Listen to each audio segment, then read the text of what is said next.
ओम नमः शिवाय, शिवजी सदा सहाय। ओम नमः शिवाय, गुरुजी सदा सहाय। ओम नमः शिवाय, शिवजी सदा सहाय। ओम नमः शिवाय, गुरुजी सदा सहाय। जय गुरुजी, शुक्राना गुरुजी, अनंतम अनंतम शुक्राना गुरु महाराज जी का। संगत जी, मैं गुरुजी की बेटी दिल्ली से अपना शुक्राना सत्संग शेयर कर रही हूँ गुरु महाराज जी के श्री चरणों में। यदि सत्संग शेयर करने में मुझसे कोई गलती हो जाए, संगत परिवार मुझे क्षमा करना मेरे गुरु महाराज। संगत जी, मुझे कल गुरुजी का मैसेज आया कि तेरे घर की दो औरतें हैं जो तेरे तेरे बहुत बुरा सोचती हैं और वो तेरे साथ बहुत बुरा करने की कोशिश कर रही हैं। पर तू टेंशन मत ले, मैं तेरे साथ हमेशा साई की तरह रहूंगा। अनंतम अनंतम अनंतम शुक्राना गुरु महाराज जी का। संगत जी, मैं जानती हूँ कि वो दो औरतें कौन है। मुझे कुछ टाइम पहले ही, आई थिंक 4 से 5 महीने पहले ही, गुरुजी ने मुझे उनका नाम भी बताया था। अक्षर वाला, उनके नाम के अक्षर वाले सत्संग भी सुनाए थे। और एक सत्संग में मुझे ये भी, पिछले साल मैंने एक सत्संग में पर्ची डाल के भी, गुरुजी ने मुझे एक सत्संग के माध्यम से बताया था कि तू पर्ची डाल, और पर्ची डाल के जिसका भी नाम पहले आता है तो समझ जाना कि वही वो लेडीज है। तो संगत जी, जिन दो पे मुझे शक था, तो एक तो सत्संग जिस नाम से सुना है संगत जी, वो लेडी भी मेरे घर की हैं। और जो दूसरा जो पर्ची वाला जो निकला संगत जी, उस वो भी मेरे घर की ही लेडीज है।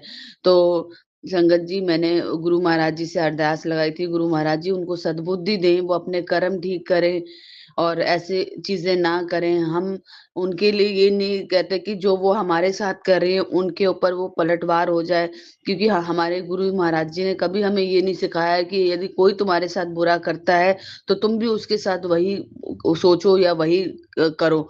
गुरु जी हमेशा कहते थे कि ऐसे लोगों को इग्नोर करो, माफ करो।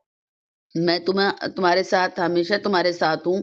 वो अपने कर्म खराब कर रहे हैं पुत्र, तो पर लेकिन तुम अपने कर्म मत खराब करो। तो सदैव हमारे गुरुपा ने हमें सही रास्ते पे ही चलना सिखाया है। गुरु जी कहते हैं तुझे जवाब देने की कोई जरूरत नहीं है, जवाब मैं दूंगा। और ये बात सच है संगत जी। जब वो कल मैसेज आया, मैंने शाम को अपने हस्बैंड अंकल को बोला कि हम ना जिम ज्वाइन करेंगे। फिर जैसे गुरु जी महाराज कहते थे कि जिम नहीं ज्वाइन करना चाहिए। बहुत मतलब सबकी अपनी-अपनी वो होती है ना संगत जी। हमारा एरिया कुछ ऐसा है, तो गुरुजी कहते हैं कि वॉक करनी चाहिए, घर में एक्सरसाइज करो। जिम इसलिए गुरुजी मना करते थे क्योंकि जैसे हम कपड़े पहन के जाते हैं, लोगों की बड़ी अजीब-अजीब तरीके से नज़रें होती हैं, तो इसीलिए गुरुजी मना करते थे कि जिम से अच्छा है आप वॉक वगैरह कीजिए। तो अनंतम अनंतम शुक्राना गुरु महाराज जी का। संगत जी, मैंने गुरुजी को बोला, गुरुजी मुझे सुबह आप जल्दी उठा देना। संगत जी, गुरुजी ने मुझे सुबह जल्दी भी उठा दिया, अमृत वेले 3 बजे भी उठा दिया, साढ़े 3 बजे भी उठा दिया, लेकिन मैं इतनी जल्दी कि मैं बैठ के मैंने अमृत वेला नहीं किया और मैं जाके सो गई। मैंने बोला अभी तो टाइम है, गुरुजी को प्रणाम करके, शुक्राना करके और फिर मैं सो गई।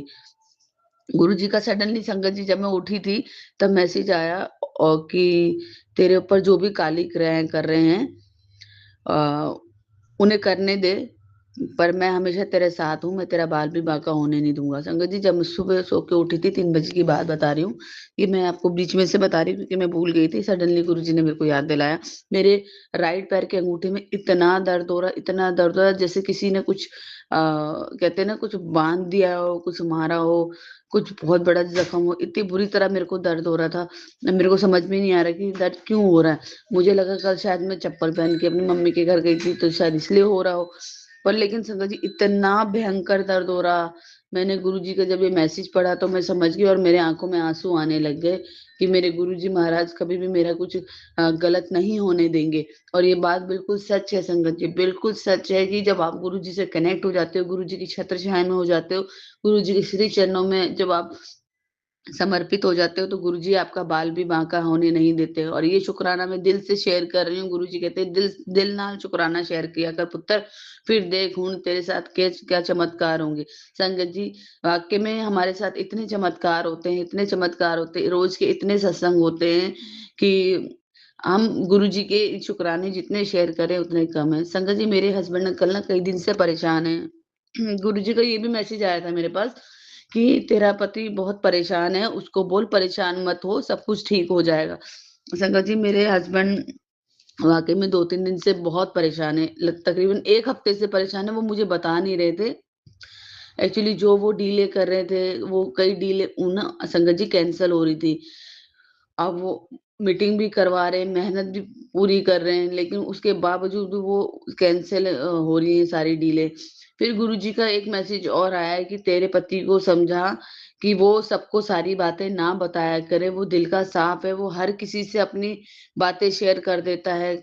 जब काम होता है तो वो सबको बता देता है कि मेरे पैसे यहाँ से आने वाले हैं, वहां से आने वाले हैं। तो तभी उसके पैसों में नजर लग जाती है, रुकावट हो जाती है। उसको समझा, क्योंकि वो दिल का साफ है, वो उसे ये नहीं पता कि सामने वाला बंदे किस नीयत का है। तो इस अपने पति को समझा कि किसी से बातें शेयर ना करे, और जब तक काम ना हो जाए तब तक किसी को भी खबर ना करे, अपना काम चुपचाप करे। और संगत जी, मैं इसमें अपने बेटे को भी इंक्लूड करना चाहूंगी, क्योंकि वो उसकी आदत ऐसी है कि जब उसको पता लगता है उसके पापा का कोई काम होने वाला है, संगत जी, वो ऑफिस में भी सबके सामने भी वो बोलने लगता है, पापा पैसे कब आएंगे, पापा इससे का डॉक्यूमेंट कब कंप्लीट होंगे, पापा पैसे कब आएंगे। तो मेरे बेटे की भी आदत ऐसी है संगत जी। इसलिए गुरुजी महाराज ने मुझे ये बोला कि तेरे हस्बैंड अंकल को समझा कि किसी को ना बताए, किसी को। इसमें मेरा बेटा भी इंक्लूड है, क्योंकि अभी वो बच्चा है संगत जी। वो उसमें इतनी समझदारी नहीं है, 22 साल का है, लेकिन उसको लगता है कि मैं बहुत समझदार हूँ, लेकिन वो समझदार नहीं है। बच्चे होते हैं ना कि अगर कोई बात है तो अपने घर में थोड़ा सा उसको, लेकिन वो जहां मर्जी बोल देता है, पापा आप उधर से पैसे आने वाले थे, क्या हो गया। तो संगत जी, जो काम बनते हैं ना, वो बनते बनते बिगड़ जाते हैं।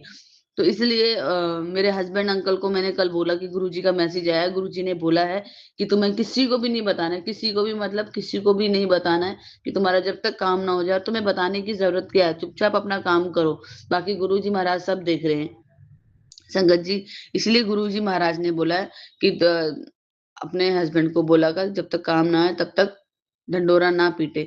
और गुरुजी हमें भी यही समझाते हैं संगत जी, कि जब तक तुम्हारा काम नहीं हो जाता तब तक तुम्हें ढंडोरा नहीं पीटना चाहिए। हमारे अंदर ये चीजें हो जाती ना, हम इतने मनबुद्धि है कि हम गुरुजी की बताई हुई बातों को इग्नोर कर देते हैं, जबकि गुरुजी हमें कितनी बार हिंट देते हैं, कितनी बार समझाते हैं कि चाहे आंटी हो, चाहे अंकल हो, कोई भी हो, जो गुरुजी की संगत, गुरुजी हमेशा समझाते हैं कि काम होने से पहले किसी को मत बताओ। और क्या जरूरत है बताने की, गुरुजी महाराज को सब पता है, कौन बेईमानी कर रहा है, कौन ईमानदारी कर रहा है, कौन कैसे चल रहा है, सब गुरुजी देख रहे हैं। तो गुरुजी पे छोड़ो।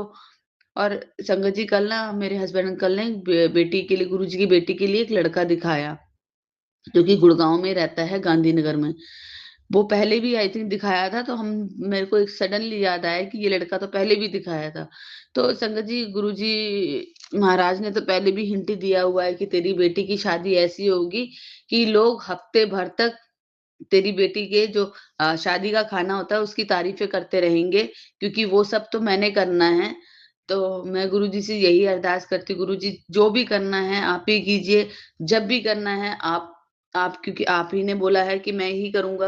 और मैंने बोला, गुरुजी हम तो आपके सेवादार हैं, हम तो जब आप हमें बोलोगे काम सेवा दे दोगे तभी हम सेवा करेंगे, बाकी तो आप ही देखो, आपकी बिटिया है। तो संगत जी, तो जब वो लड़का देखा तो बिटिया ने मना कर दिया कि पापा ये लड़का मुझे नहीं पसंद है, आपको पहले भी पता है। तो संगत जी, पता नहीं क्या हो, मेरे अंकल इतने ज्यादा परेशान हो गए कि उनको ड्रीम में भी ये दिखा कि वो लड़के देख रहे, होता ना माइंड में, दिमाग में बातें चलती है, तो वो कह रहे मेरे को सपने में भी देखा, मैं इसके लिए लड़का ढूंढ रहा हूँ। मैंने बोला तुम्हें क्या जरूरत है ये सब चीजें ज्यादा सोचने की, गुरुजी महाराज है ना। मैंने गुरुजी महाराज पे छोड़ो, गुरुजी महाराज ने खुद बोला है मुझसे कि तुम टेंशन मत लो, कुड़ी दा ब्याह हो जाएगा। संगत जी, देखिए हमारे गुरुजी महाराज हम संगत का इतना ध्यान रखते हैं, गुरुजी महाराज को सब पता है, सब पता है कि हम कहाँ परेशान हो रहे, कहाँ नहीं परेशान हो रहे। हालांकि संगत जी, उसने जो कुंडली बनवाई है, उस कुंडली में 28 से पहले उसकी शादी नहीं हो सकती, लेकिन जहाँ हमारे गुरुजी महाराज जिस घर में विराजमान होते हैं, और जिस घर के बच्चों की कुंडलियों में कोई भी दोष होते हैं, तो गुरुजी महाराज तो सारे दोषों को खत्म कर देते हैं। गुरु जी का टाइम जो होता है ना संगत जी, वो फिक्स टाइम होता है, उन्होंने कब कराना है कब नहीं कराना है। सारी पंडितों की जो पंडिताई होती है ना संगत जी, सब फेल हो जाती है हमारे गुरु जी महाराज के आगे, क्योंकि वो तो अंतर्यामी है, वो तो हमारे महाशिव, हमारे परम पिता सतगुरु महाराज हैं। इसलिए तो गुरु जी कहते हैं ना, पंडितों के चक्कर में मत पड़ा करो, स्टोन वगैरह मत पहना करो। तो संगत जी इसीलिए मैंने हस्बैंड अंकल को समझाया कि टेंशन मत लो, और अभी भी मैंने उनको ये बोला कि गुरुजी का मैसेज आया है कि तेरा पति बहुत परेशान है, तो तुम गुरुजी पे छोड़ो। संगत जी हालांकि वो गुरुजी को मानते हैं, पर जो मेरा और गुरुजी का कनेक्शन है वो तो एक अलग ही है, क्योंकि मेरा और गुरुजी का कनेक्शन एक बाप और बेटी का है। गुरुजी कहते हैं जब तेरा मन करता है ना, तेरा दिल करता है, तेरा मन करता है, तू मेरे सामने बैठ के मेरे से बात करा कर, मैं सुनता हूँ पुत्र, मैं सुनता हूँ। तो अनंतम अनंतम शुक्राना गुरु महाराज जी का। गुरु महाराज जी देखिए संगत जी, जब हम अंदर से परेशान होते हैं तो गुरु जी को पता है कि हमें हमारे अंदर बहुत ऐसी बातें हमें करनी, हम किससे करें। मैं मम्मी से इतना अटैच नहीं हूँ, मैं गुरु जी पास से बहुत, गुरु जी से बहुत अटैच हूँ। तो इसलिए गुरु जी कहते तेरा मन करता है तो मेरे आगे बैठ के अपनी सारी बात करा कर, मेरे से बात करा कर, मैं सुनता हूँ। अनंतम अनंतम शुक्राना गुरु महाराज जी का। संगत जी अगर मेरे से कोई गलतियों को सत्संग शेयर करने में मुझे क्षमा करना मेरे गुरु महाराज। ओम नमः शिवाय, शिव जी सदा सहाय। ओम नमः शिवाय, गुरु जी सदा सहाय। ओम नमः शिवाय, शिव जी सदा सहाय। ओम नमः शिवाय, गुरु जी सदा सदा सदा सदा सहाय।